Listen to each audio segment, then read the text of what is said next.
Handa na ba kayo makinig, mga kapatid? Okay, praise God.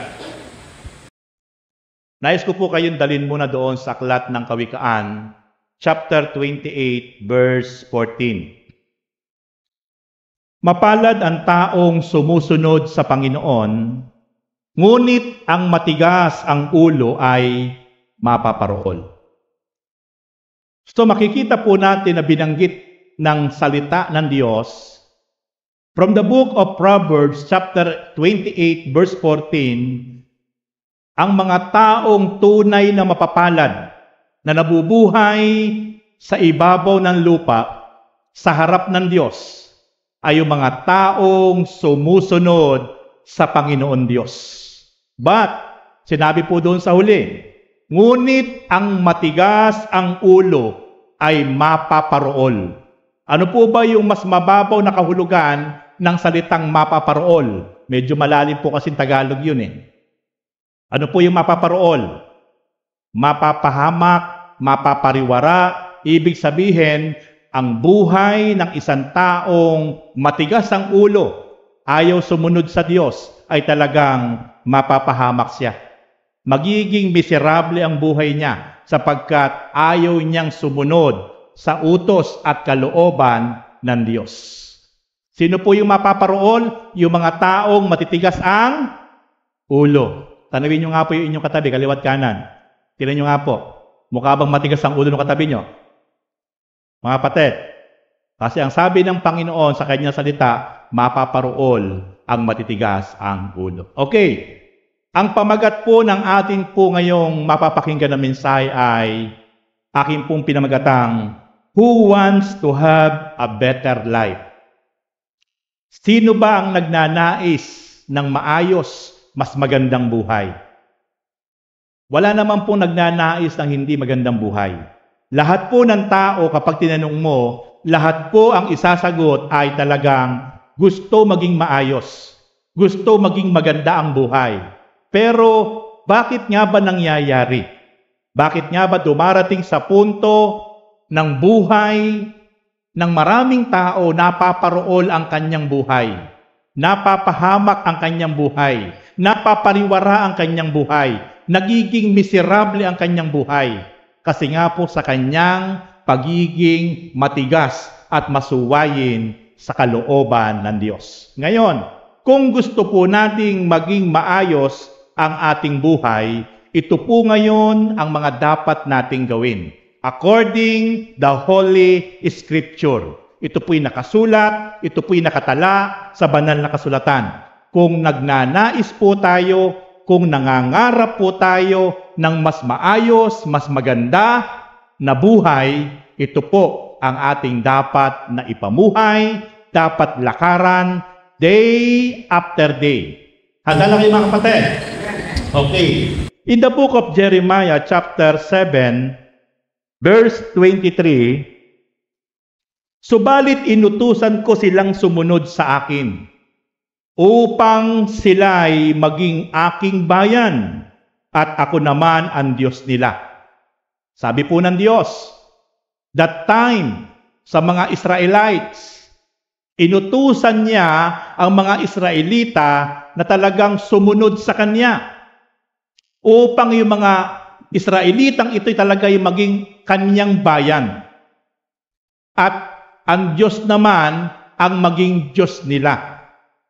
Talagang makikita po natin, kahit saan po nating basahin na Holy Scripture, binibigyan diin lagi yung kagustuhan, yung pagnanais ng Diyos na talagang sundin kung ano yung Kanyang kalooban. And then, ang sabi po niya, sinabi kong mamuhay sila ayon sa ipinag-uutos ko at sila'y mapapanuto. Kanina po, yung ating binasa, mapaparol kapag yung mga taong ito ay matitigas ang ulo. Pero dito po, kapag sumunod sa kalooban ng Diyos, yung mga Israelita, even po yung mga mananampalataya that time, sila po'y mapapanuto. Kaya makikita po natin isang mapapanuto, isang mapaparool. Pag sinabi pong mapapanuto ang buhay ng bawat isang tao, once sa sumunod sa Panginoon, magiging maayos, magiging maganda.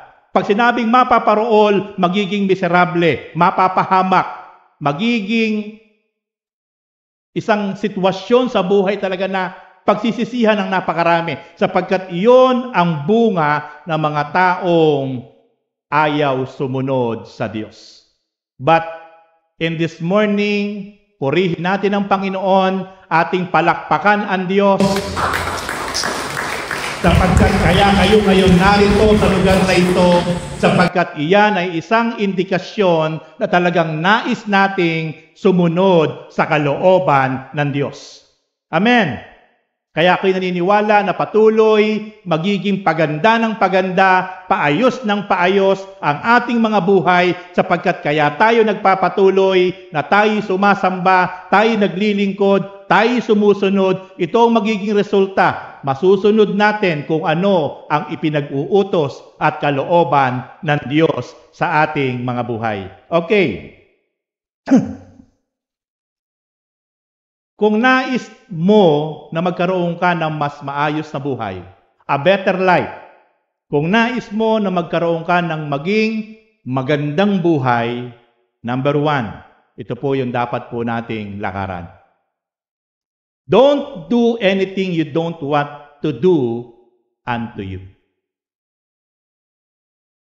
Huwag mong gagawin ang mga bagay na ayaw mong gawin sa'yo.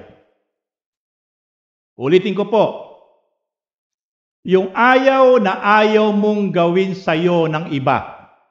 Yung ayaw na ayaw mong gawin sa'yo ng kapwa mo. Huwag mo itong gagawin sa iyong kapwa. Sapagkat kapag ginawa mo ang mga bagay na ayaw mong gawin sa'yo at yan ay ginawa mo sa iba, yan ang magiging resulta ng isang magulong buhay. Tignan niyo po, sabi po ng Diyos sa kanyang salita. Sa Luke chapter 6, verse 37, huwag kayong humatol at hindi kayo hahatulan ng Diyos. Huwag kayong magparusa at hindi kayo parurusahan ng Diyos. Magpatawad kayo sa inyong kapwa at patatawarin kayo ng Diyos. Tignan niyo mga kapatid. Kapag ang tao naging palahusga, naging palahatol, o naging judgmental, sabi ng Diyos, hahatulan ka ng Panginoon. Kung ano ang gagawin mo, ibabalik sa iyo ng Diyos. Ulitin ko po mga kapatid. Gusto mo ng gulo sa buhay? Kapag ikaw ay humanap ng away, gulo ang ibabalik sa iyo ng kapwa mo. Kapag ikaw ay nagkandak ng galit, puot sa iyong kapwa, puot at galit ang ibabalik sa iyo ng Diyos. Sapagkat kung ano yung ayaw na gawin mo sa iyo, huwag mong gagawin sa kapwa mo. Bakit? Kasi kapag ginawa mo yung mga ayaw na yan sa buhay mo, ginawa mo yan sa kapwa mo, in return, magiging magulo ang buhay mo.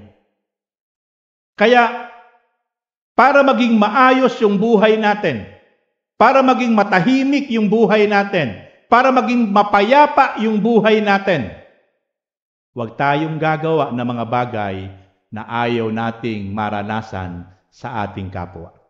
Sapagkat kapag ikaw ay gumawa ng hindi maganda sa iyong kapwa, sa iyong kapatid, sa iyong kaibigan, ito rin ang po pwedeng ibalik sa iyo ng Diyos. Kaya sabi ng Lord, magpatawad ka at patatawarin ka ng Diyos. Yun po yung isa sa pinakamaganda. Ang isa po kasi sa pinakamabigat na nararanasan ng isang tao, yung pong siya po ay nakakulong, nakabilanggo sa damdamin ng galit. Akala po natin, yung taong ating pong kinapupuutan, yung tao po na ating pong pinanggigigilan, ay yung taong ito ay talagang hindi magiging maganda ang sitwasyon ng buhay. Mali po mga kapatid. Once tayo po'y nagkimkim ng galit, once tayo po ay nag-isip ng hindi maganda sa ating kapwa, tayo po ang bilanggo sa isang sitwasyon na napaka-miserable. Maaring hindi ka makapagpo-focus sa ginagawa mo. Maaring hindi ka makapagpo-focus sa iyong mga pinagpopokusan sa buhay, kapag lagi mong naiisip, kapag lagi mong naaalala yung mga taong kinagagalitan mo, kinapupuutan mo. At maaaring ito ang magpabilis ng ating buhay sa ibabaw ng mundo. Marami pong mga politiko, nadali po ang buhay na sila po'y pumalaot sa politika at sila'y natalo sapagkat sila po ay kinalkal, sinira ang pagkatao. Kaya po, in return, dahil hindi po nakapagpatawad, kinimkim po ang galit at puot, sila po ay naapektuhan. Kaya po, makikita po natin, sabi ng Diyos, magpatawad kayo sa inyong kapwa at patatawarin kayo ng Diyos. Ang isa po sa napaagandang maranasan, ay maranasan po ng bawat isa po sa atin na pinatawad na tayo ng Panginoon. Dahil natuto po tayong mag-forgive sa mga taong gumawa sa atin ng masama. Kapag tayo po'y nagkaroon ng kimkim ng galit at ng puot, pansinin niyo po, hindi po kayo magkakaroon ng kapayapaan. Hindi po magiging matahimik ang ating damdamin sapagkat parang kumukulo lagi yung ating damdamin sa loob sapagkat lagi natin naaalala, naiisip yung mga taong gumawa sa atin ng hindi maganda. Kaya po, ang kauna-unahan na sikreto para maging maganda, para maging maayos, maging masaya ang ating pong mga buhay, huwag nating gagawin yung mga bagay na ayaw nating gawin sa ating mga sarili. Bagkus, ang ating gawin ay ang mga bagay na gustong-gusto nating gawin sa ating sarili, ito yung ating ibalik sa ating mga kapwa. Titiyain ko po sa inyo, magiging maganda, magiging maayos, magiging masaya, magiging mapayapa ang ating mga buhay. Amen! Pag nagpasimula po tayo na humakbang at nagsimula po tayong gumawa na mga bagay na positibo sa ating kapwa, titiyain ko po sa inyo, magpapasimula na magiging maganda, magiging maayos ang ating mga buhay. Ikalawa po na dapat po nating i-apply sa ating mga buhay o maging principle sa ating mga buhay. Do not retaliate. Huwag kang maghihiganti. Huwag kang gaganti. Kapag ginawang ka ng pangit ng iyong kapwa, ng iyong kaibigan, ng iyong kakilala, pero huwag kang gaganti.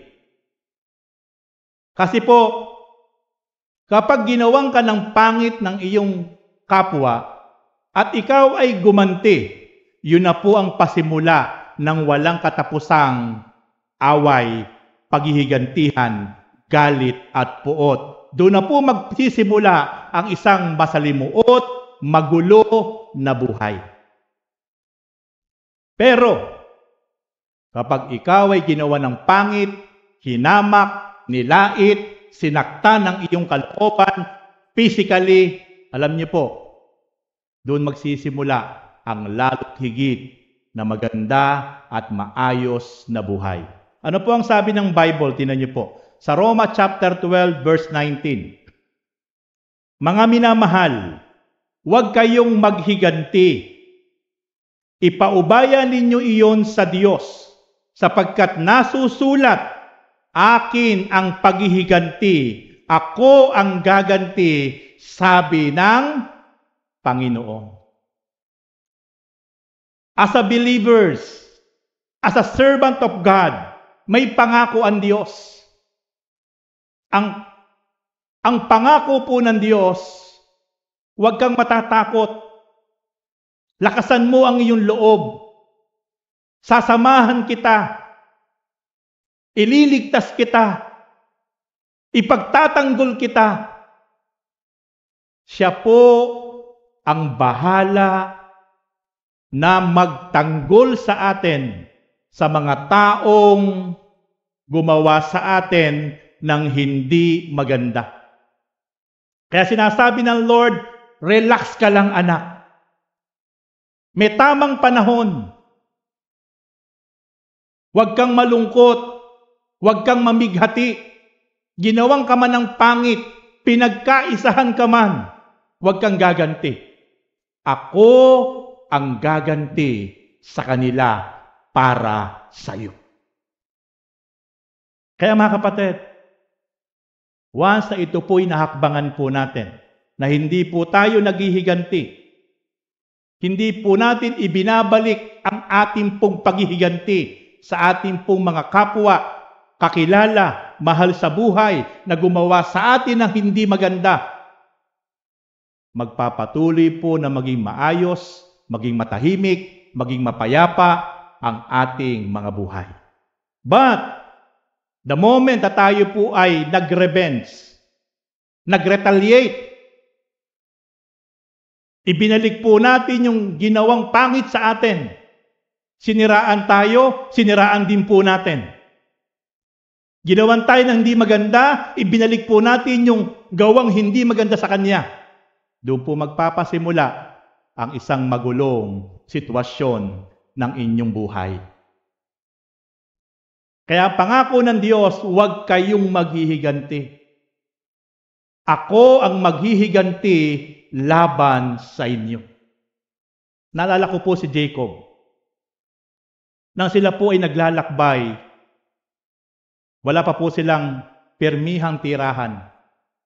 At dahil po sila naglalakbay, sa Middle East po ay napakahalaga po ng tubig. Napakahalaga po ng tubig sapagkat sa Middle East, ang mahirap po ay tubig. At sila po ay lagi po naghuhukay ng balon para makakita po ng balong upang ito po'y magamit nila para sa kanilang mga alagang hayop, panluto at inumin at pampaligo para sila'y mabuhay. Pero kada po sila ay makakakita ng balon at magandang balong, ito po ay kinukuha sa kanila ng mga ibang lahi. 3 beses po yon na inaagaw sa kanila yung balon na kanila pong pinagsikapan, pinaghirapan, hanapin, hukayin, hanggang sa may bumalong na malinis sa tubig. Sapagkat ang tubig po sa kanila that time sa Israel ay napakahalaga. Pero lagi pong inaagaw ng mga ibang lahi. Kapag inaagaw po sa kanila, hindi po gumaganti si Jacob. Hindi po niya inaaway yung mga taong umaagaw po ng balon na yon na hinukay nila at nakakuha sila ng magandang balong. Ibinibigay na lang po niya. Hindi po siya gumawa ng pangit. Hindi po siya nagbalak ng pangit sa mga ibang lahing ito na laging inaagaw yung balon, yung balong na kanila pong natatagpuan. At yung pong ika-4 na pagkakataon, niloob ng Diyos na yung natagpuan po nilang balong ng tubig, muli po sila nakakita na napakagandang balong, napakasarap na tubig sa pang-4 na pagkakataon, sapagkat 3 beses na po silang inaagawan ng mga ibang lahi. Niloob ng Diyos na yung pong pang-4 na yon, mas masarap na tubig, mas matamis na tubig, mas malinis na tubig, ay ipinagkaloob na po ng Diyos sa kanila. Mga kapatid, minsan po ay may mas magandang plano ang Diyos. Minsan po iba po yung plano natin sa plano ng Diyos. Minsan po hindi po natin makikita yung mga ganyang plano habang hindi natin hinahayaan na ang Diyos ang patuloy na masunod sa ating buhay. Sa katayuan po ni Jacob, laging inaagaw yung balon na kanila pong nahuhukay, Pero sinunod po niya yung utos ng Diyos na huwag siyang gaganti. Huwag siyang gagawa ng masama. Inaagaw yung balon, ibinibigay niya, iniiwanan nila. Pero hindi po yun nalingid sa mata ng Diyos. Nakita ng Diyos ang sitwasyon ni Jacob. Mas the best, mas pinaganda, mas masarap na tubig, mas malinaw na tubig ang ibinigay ng Diyos kay Jacob. Sapagkat nakita ng Diyos yung sitwasyon ni Jacob na kahit siya ay inaagawan, hinahamak, kinukuha ang sa kanila. Pero si Jacob ay patuloy na nagtiwala, naniwala sa pupwedeng gawin ng Diyos sa kanyang buhay at sa kanyang lahi. Kaya makikita po natin mga kapatid, tama ang sinasabi ng Diyos. Huwag kayong maghihiganti sapagkat ako ang gaganti sa kanila para sa inyo. Hindi nyo kailangang ipagtanggol ang inyong mga sarili. Ako ang magtatanggol sa inyo. At sila ay gagawa ng Diyos ng isang bagay na hindi malilimutan ng mga taong ito, na gumawa ng hindi maganda sa mga tunay na anak at lingkod ng Diyos. Kapatid, kapag nakita ng Diyos ang puso mo, kapag nakita ng Diyos ang tapat mong pagsunod, kapag nakita ng Diyos ang puso mong mapagpakumbaba, ang kaisipan mo na napakalinis, hindi ka kayang kalimutan ng Diyos. Lagi kang nasa puso at isip ng Diyos. At ang pangako ng Diyos, hindi ka niya iiwan, hindi ka niya pababayaan.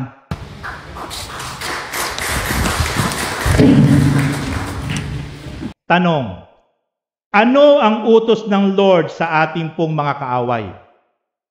Kung merong mga taong patuloy na walang hinto, walang lubay, na ginagawan tayo ng pangit, sinisira tayo, winawasak ang ating dignidad, ang ating pagkatao, pinagtatawanan tayo, kinukutya tayo, ano ang utos ng Diyos sa mga taong iyan?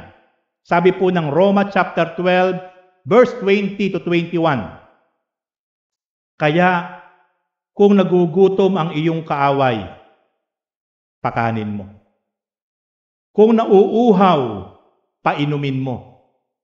Sa gayon, mapapahiya siya sa kanyang sarili. Huwag kayong padaig sa masama, kundi daigin mo ng mabuti ang masama. Napakahirap sundin ang ipinapagawa ng Diyos sa atin ng mga anak niya at mga lingkod.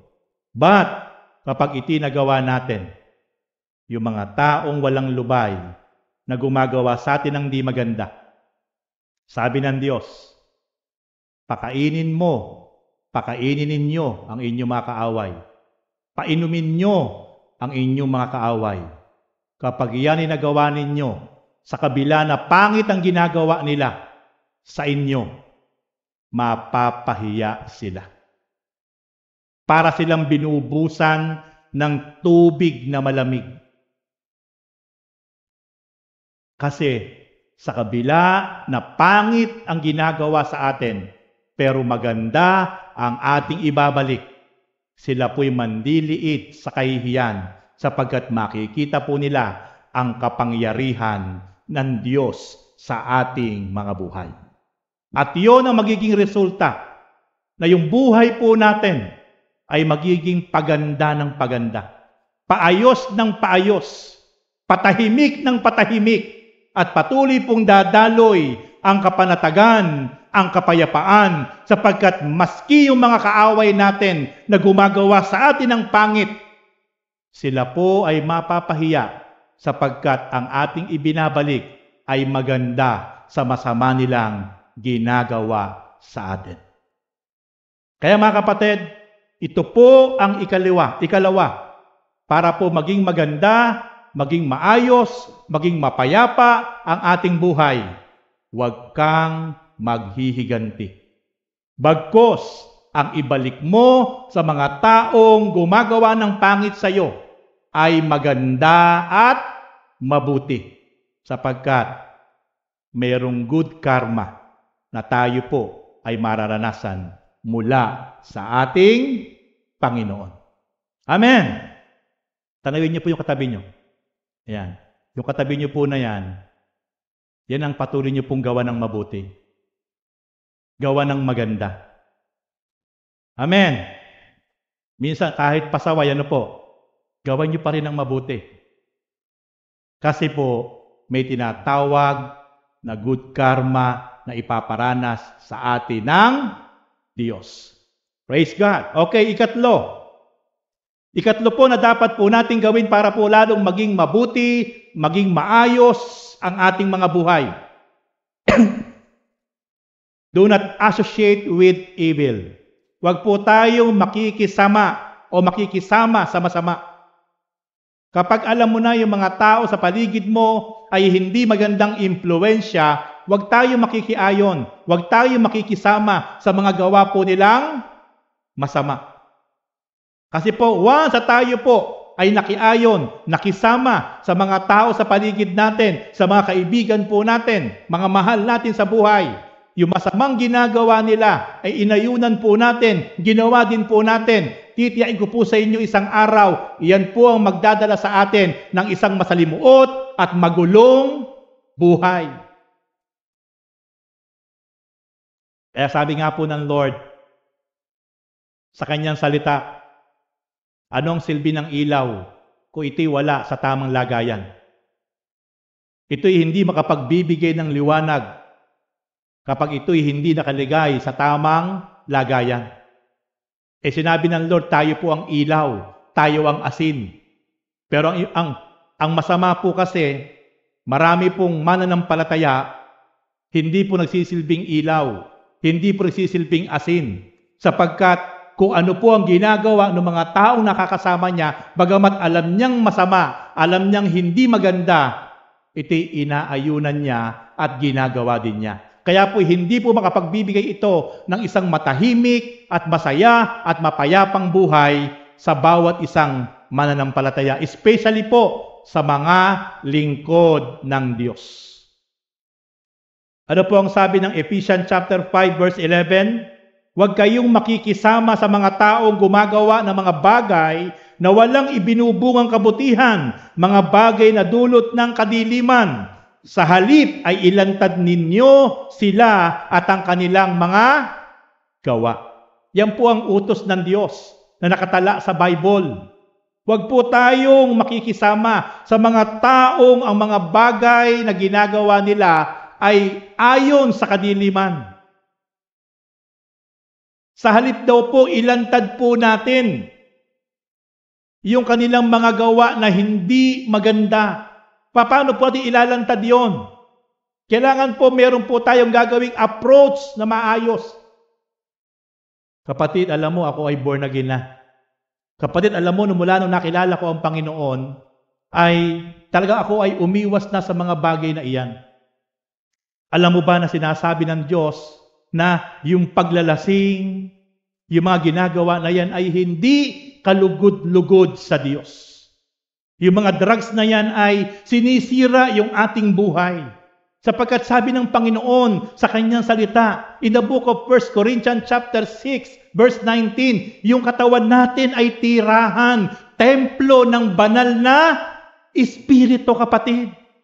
Nabasa ko ito, kapatid. Napag-aralan ko ito, kapatid, na yung palang ating katawang ito ay tirahan, templo ng banal na Espiritu. Kaya hindi kailangan talagang ito ay sirain sa lahat ng uri ng bisyo na nakawawasak, nakasisira ng katawan. Kaya kapatid, sorry. Ako ay nagmamalasakit sa iyo. Kaibigan, bilang isang tunay na kaibigan mo, nais kitang patuloy na akayin patungo sa kalooban ng Diyos. Sapagkat dati magkasama tayo sa mga ganyang gawain, pero ngayon, ako ay nakakilala na sa Panginoon. Yan po yung literal na paglalantad sa mga hindi magandang gawain ng ating mga kasama dati at mga kaibigan. Huwag po nating hahayaan na dahil po sa pakikisama ay tayo po ang maiimpluwensyahan. Dapat tayo po ang nakapag-i-influence sa kanila para ma-maintain po natin ang isang mapayapa, isang matahimik, isang masaya na buhay na ipinagkaloob sa atin ng Panginoon.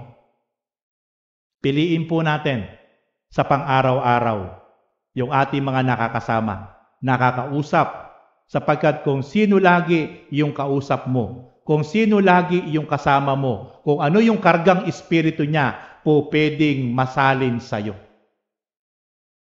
Totoo po yan mga kapatid.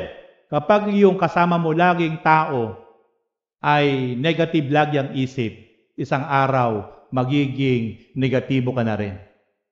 Kapag ang lagi mong kasamang tao ay laging punong-puno ng kawalan ng pag-asa, punong-puno ng pagmamaktol at pagrereklamo sa buhay, isang araw yung kanyang espiritu masasalin na rin sa iyo.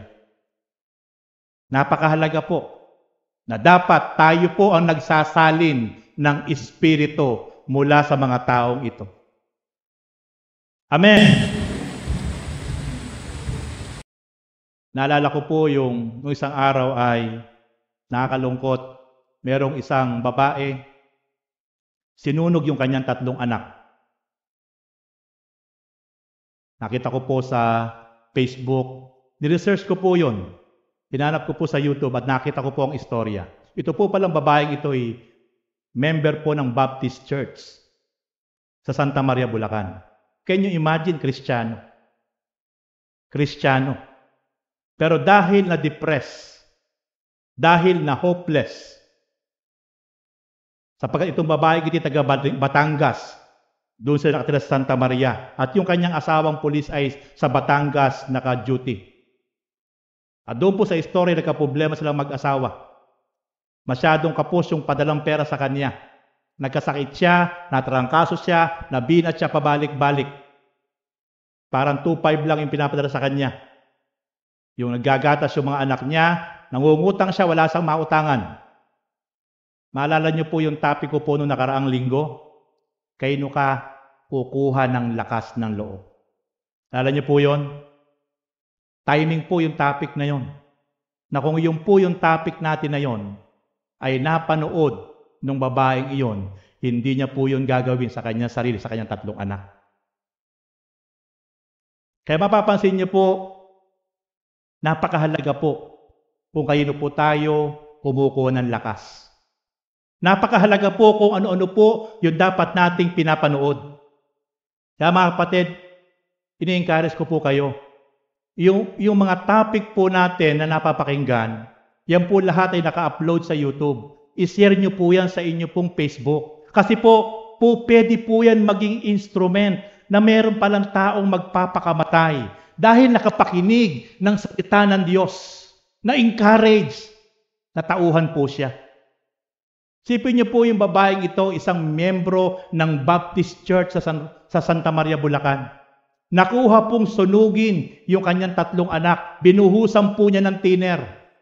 Sinilaban po niya. At pagkatapos po niyang silaban, siya naman po ang nagbuhos ng tiner at sinunog yung kanyang sarili. Gaano po kasakit yun nung nangyari po doon sa babaeng yun? Maaring wala po siyang mapaghingahan ng kanyang sitwasyon.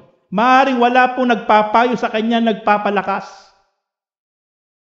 Nakalulungkot, meron siyang pastor, miyembro siya ng Baptist Church, ni hindi niya kinonsulta, ni hindi niya tinawagan yung kanyang pastor na kanyang kinakaaniban sa church. Naniniwala na kung siya lang po ay tumawag, naniniwala po siya po talaga ay mai-encourage, maipagpipray, o po pwedeng puntahan ng personal ng pastor. Nakalulungkot nangyari po yung mga ganun senaryo. Kaya mga kapatid, kapag tayo po'y bigat na bigat, kapag tayo po'y hindi na po natin alam ang ating gagawin, narito po ang inyong pastor. pwede po kayong i-approach nyo ang inyong pastor. At kahit anong oras po, pwede ko po kayong pagministeryuhan. Kaya kung mapapansin nyo po, madalas po ang akin pong ibinibigay na mga mensahe ay motivational, inspirational, kasi po nasa panahon po tayo talaga ng discouragement. Nasa panahon po tayo ng depression. Ba't hindi pong kalaban ng depression? Kaya kapag sa isang iglap lang, napasukan ka ng kaaway sa isip mo, sa damdamin mo, talagang gagawa ka ng isang bagay na habang panahon mong pagsisisihan. Kaya po napakahalaga po sa buhay ng bawat isang tao yung mga salita ng Diyos na po pwedeng makapagpabago ng ating damdamin, ng ating kaisipan, sapagkat laging pangako ng Diyos, siya po ang patuloy na magbibigay ng kapayapaan, kalakasan, kaaliwan, at ililigtas niya tayo, hindi niya tayo pababayaan kung patuloy lang po tayo talaga na magtitiwala, mananampalataya sa pangako ng ating Panginoon. Huwag po tayo mawawala ng pag-asa, sapagkat sasabihin ko po sa inyo, hindi pa tapos ang Diyos sa buhay natin. Kahit ano ang pinagdadaanan mo sa buhay, kahit wala ka ng kasama, kahit pinagkakaisahan ka, kahit napakabigat ng problema mo, pero sinabi ng Diyos, hindi ka iiwan, hindi ka pababayaan ng Diyos. Dahil ito po lagi po yung idinidiktik ko sa inyo. Ito po lagi po yung ibinabaon ko sa mga puso at isip nyo na patuloy po kayong magtiwala, patuloy po kayong umasa, patuloy po kayong sumunod, patuloy lang po kayong magtiis kahit gaano kahaba ang bagyo, ang unos, ang dilim. Lilipas yan at may nag-iintay na isang bagong umaga, bagong bukang liwayway sa buhay nating lahat.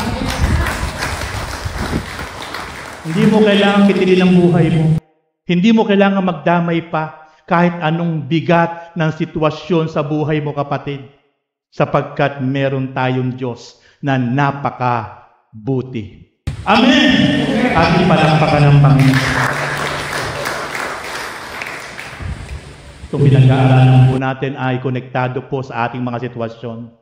Ang isang maganda at isang payapa na buhay ay hindi mo maiisip na gumawa ng mga bagay na pagsisisihan natin habang panahon.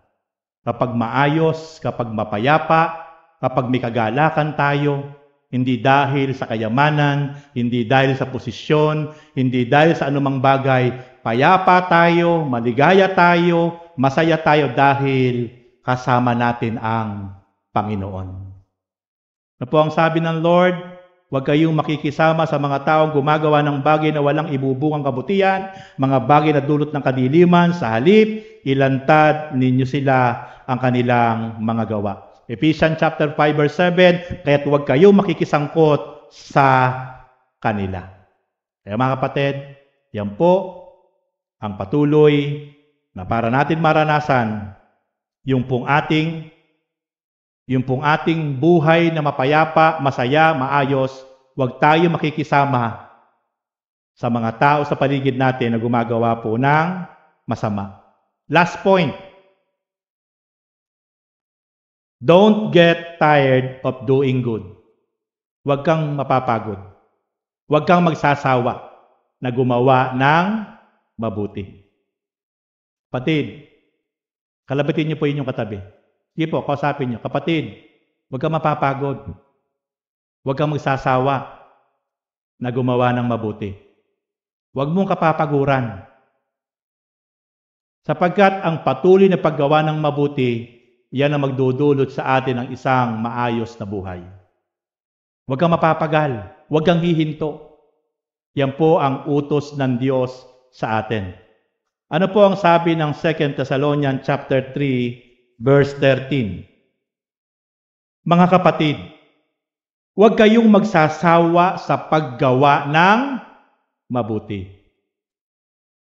Kung bakit marami po nagsasawa na gumawa ng mabuti, kasi po, gumawa na po ng mabuti, ang balik po pangit sa kanya.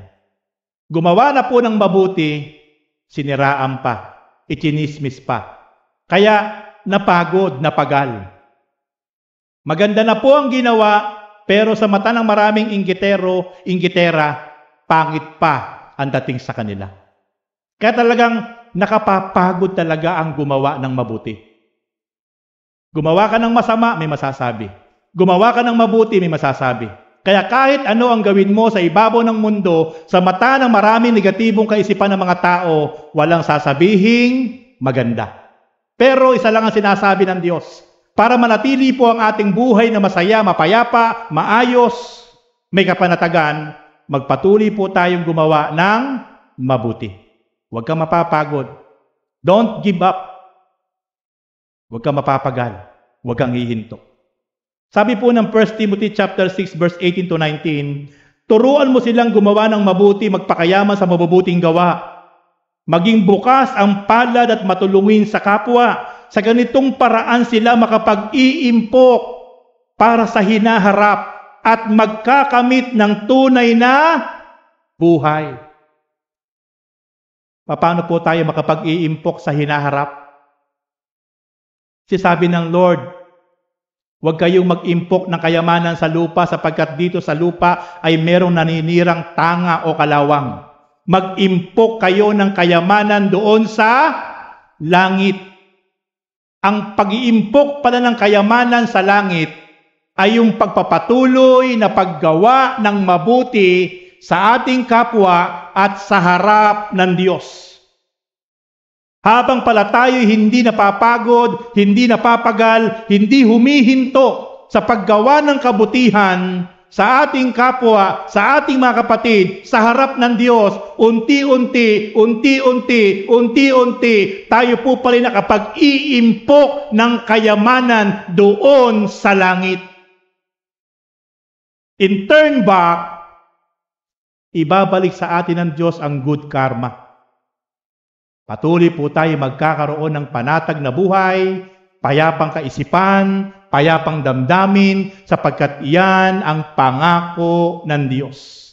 Habang tayo yumayaman, umuunlad ang ating investment sa kalangitan, pero ibinubuhos naman ng Diyos ang biyaya, kagalakan, kapanatagan, kapayapaan, kalusugan, katiwasayan sa ating buhay, sa ating pamilya, sa ating buong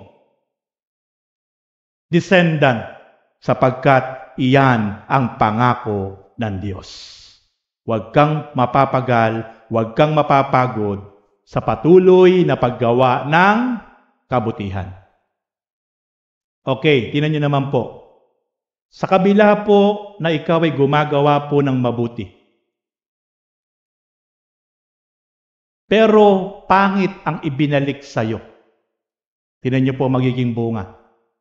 Kapag po ang isang anak ng Diyos, kapag po ang isang lingkod ng Diyos, sa kabila na maganda ang ginagawa niya tapos ang ibinalik po sa kanya ng kanyang kapwa ay pangit, tingnan niyo po magiging bunga. Sabi po ng Kawikaan 17:13, kapag masama ang iginanti sa mabuting ginawa, ang kapahamakan sa buhay ay hindi mawawala. Kaya mga kapatid, ingatan po natin sa ating buhay na ginawan tayo ng mabuti ng ating kapatid. Ginawan tayo ng mabuti ng ating mga kapatid sa pananampalataya, even ang lingkod ng Diyos. Mabuti ang ginawa sa atin. Pero wag po sanang mangyari na ang ibabalik natin ay pangit kasi po may sumpa. May curse.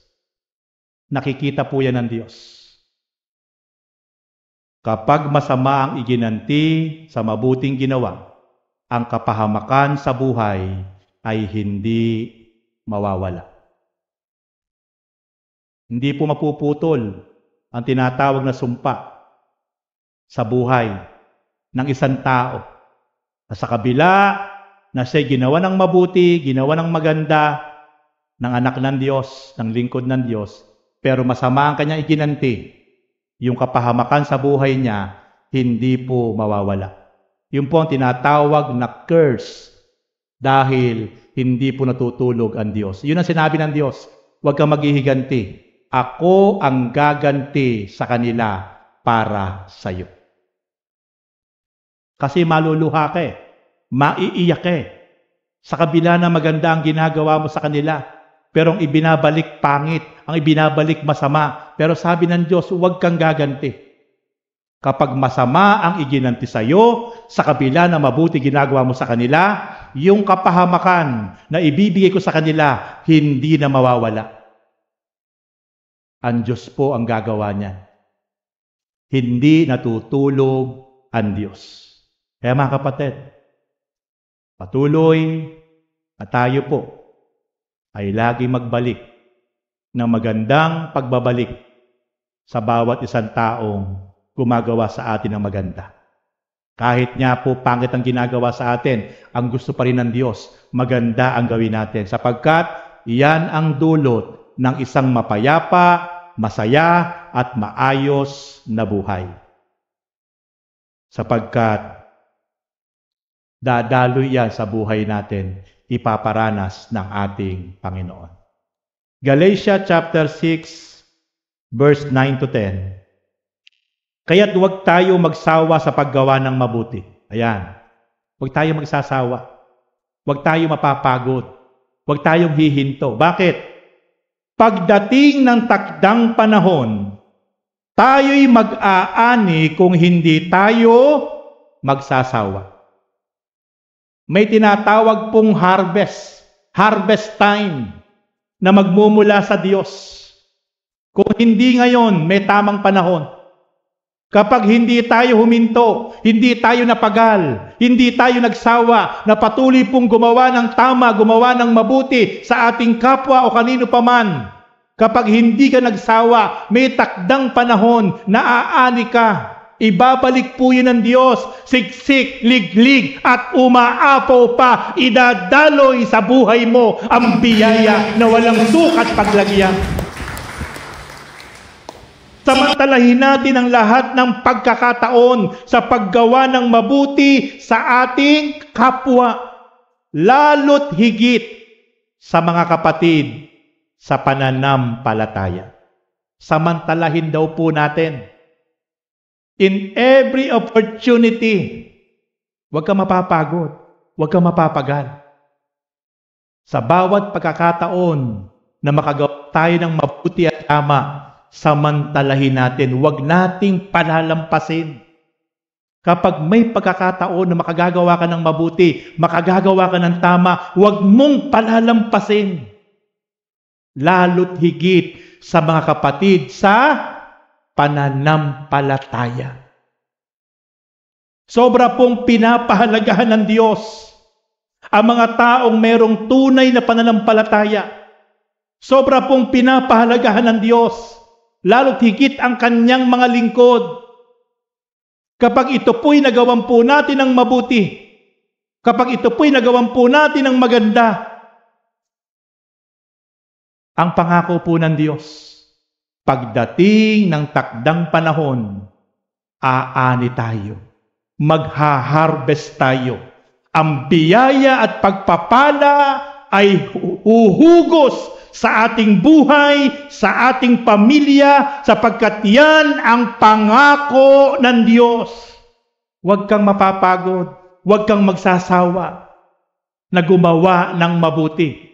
Pagdating ng takdang panahon, aani ka ng sagana, siksik, liglig at umaapaw pa na walang sukat paglagyan, sapagkat ang Diyos ang magpo-provide, magsusupply sa ating buhay. Amen! Praise God!